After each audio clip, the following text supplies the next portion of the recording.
Who's here, boys and girls? We are back again for yet another preview. Crystal Palace taking on Manchester United at Selhurst Park on Wednesday night. It's gotten so depressing that my dad decided not to even do this preview after watching that show of a performance against Fulham back on Sunday morning. The 0-0 draw, really poor. I don't know how we got away with a draw, let alone a clean sheet. Fulham should have probably beaten us 3-0 throughout the 90 minutes, especially in the second half. They had about 8 attempts on target, clear-cut chances that they didn't score. We didn't have a shot on target throughout the whole 90 minutes. And you're telling me that's acceptable? Watching Roy's press conference after the game as well, and my man was like, he was just trying to take positives out of the game. I'm like, are you mad?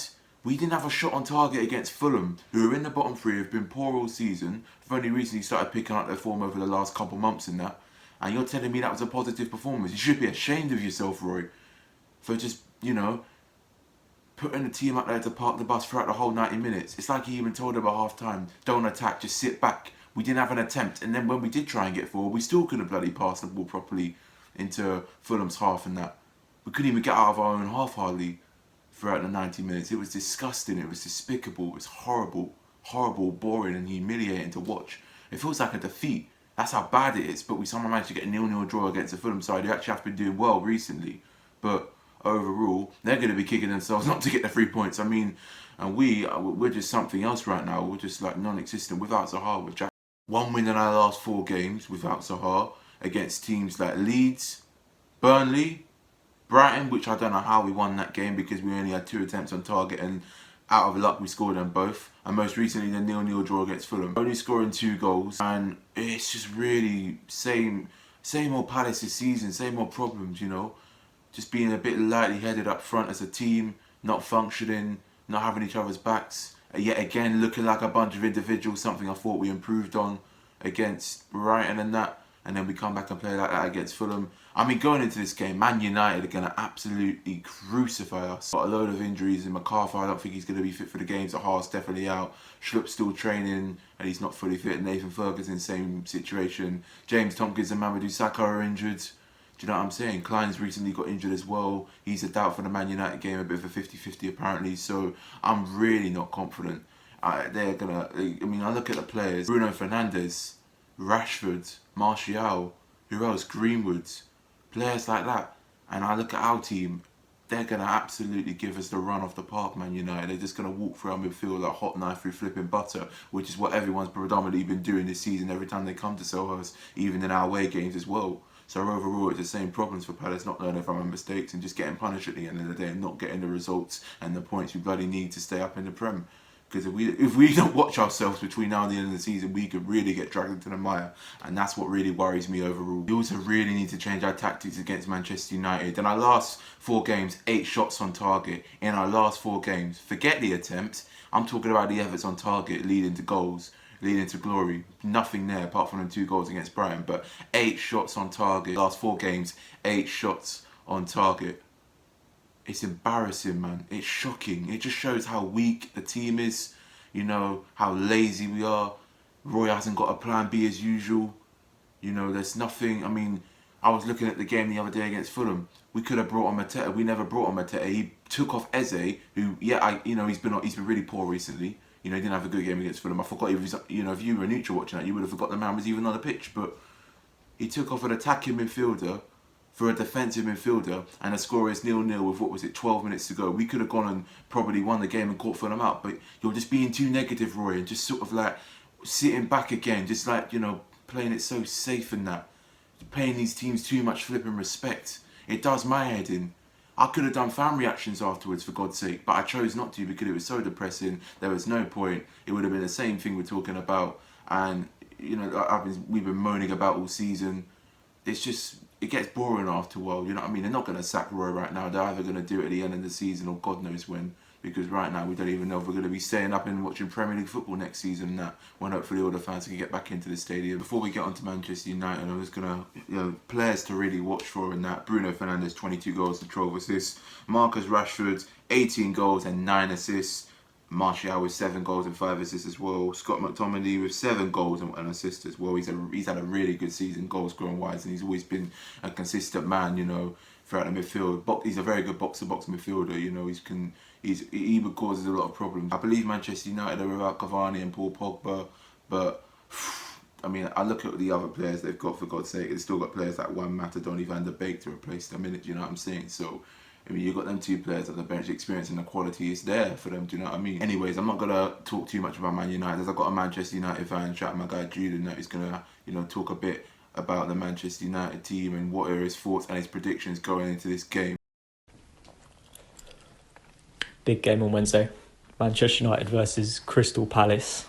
Going to be a tough one. Obviously, you guys beat us on the first game of the season. We played shite. You played well. But, yeah, we didn't have a pre-season, did we? So that game didn't count.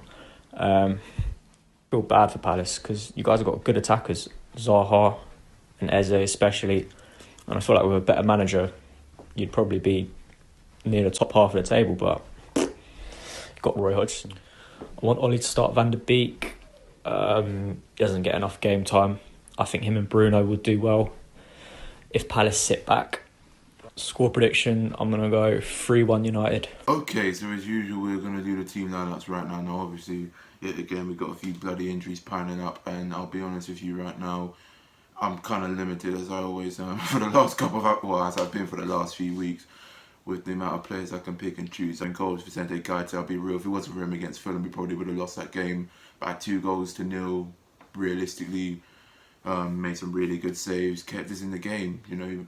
He has kept us in the last couple of games against Brighton as well. That triple save he made a couple of games ago. Left back Tariq Mitchell, for me, Van Aanholt was poor against Fulham. Couldn't pass straight, couldn't cross. His final third of his end product bombing forwards was dreadful. Defensively, he was getting out muscled by players like Loftus-Cheek and Bobby Reed and that, etc. Just really wasn't up for grabs at all on the pitch. Didn't give it all, so I'm going to go with Tariq Mitchell instead. Two centre-backs, Kiarte and Cahill. The partnership between the two have been brilliant. I don't think Roy should change it around, like bring Dan in, because we've had a game in two games in a space of like 4 days. I think he should keep the same back two. I think they're bonded well together, and that would just spoil it and just sort of like, you know, just kind of, I don't know, mentally in a team, it wouldn't give much confidence having Scott Dan, you know, back there with Kiai, because if I could be honest with you, he was really poor, making too many mistakes between the two of them. And right back, Joel Ward, I mean, there's no other right back I can play in there right now. You know, Nathaniel Klein's injured, Ferguson's injured. Well, I think he is training, but he's not fully fit yet, so Ward's the only one who can play in there. He was poor against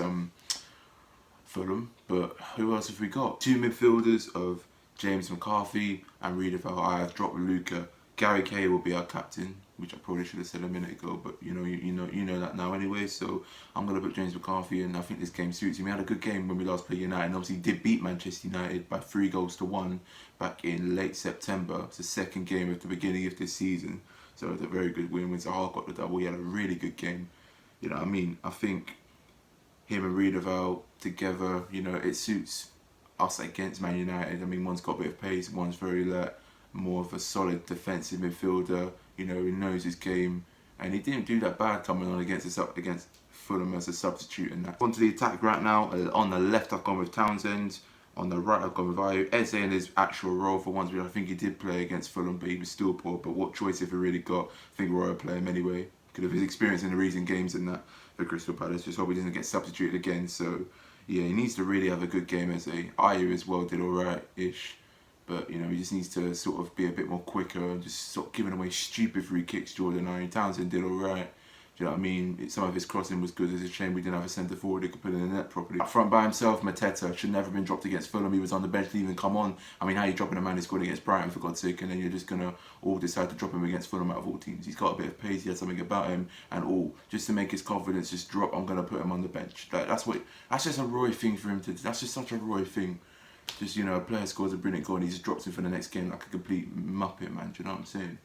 That's my head in. If Mateta can start, and if he can cause Man United a bit of problems and press like what he did against Brighton and that as well, and just be a bit more energetic and have a bit of a better end product than batshit beanhead, do you know what I'm saying? Then, you know, we might have a chance of scoring a few goals against United, because their defence ain't like 100%, to be fair, do you know what I'm saying? I mean, Maguire and Lindelof and Shaw have been shaky recently as well. You could say the same for the former Palace man, Wan-Bissaka, and their goalkeeper David De Gea. So, you know, if we do have a chance against United, we are bound to take it, fingers crossed. Before we end the video, we're going to do the predictions. So I'm going to go with a 2-0 win to Manchester United, I'm really not confident. I think they're going to absolutely crucify us and tactically outdo us. But the kind of team that's going to sit back in the first half, it'll be 0-0. United is going to take one chance in the second half and score. We're going to try and equalise or just muck around at the back, and they're bloody going to go and make it 2-0. It's so predictable that I'm not even confident. I'm just expecting a defeat. I'm just going to be sitting there in the live watch along, waiting for Manchester United to score. And by the way, the live watch along, we're going to be live from 8 o'clock on Wednesday night, the 3rd of March. Stay tuned for that. My dad will be back for that. Hopefully in a better mood than that. We are also going to be doing fan reactions after the game, because I want to see how the team perform. If it's a really bad performance and we get battered, fans are going to be raging, man. And I want to hear their thoughts on the team. You know, if they even know when Zaha's going to get back, if Roy will go, if they're Roy and Roy out. I think a lot of you, man, know what the answer we're going to be in that, you know what I'm saying?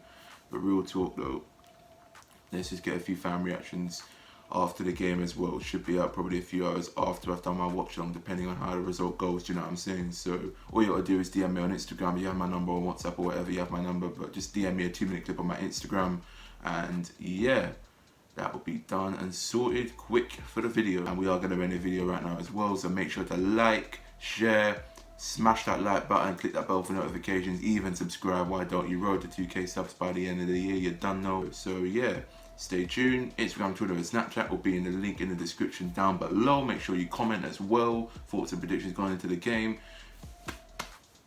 Don't let us down, Palace. Have a bit of fight, have a bit of passion, be a bit hungry. It's Man United, for God's sake. We've already beaten them, which I'm kind of surprised about, but yeah, come on, man, let's just give it our best.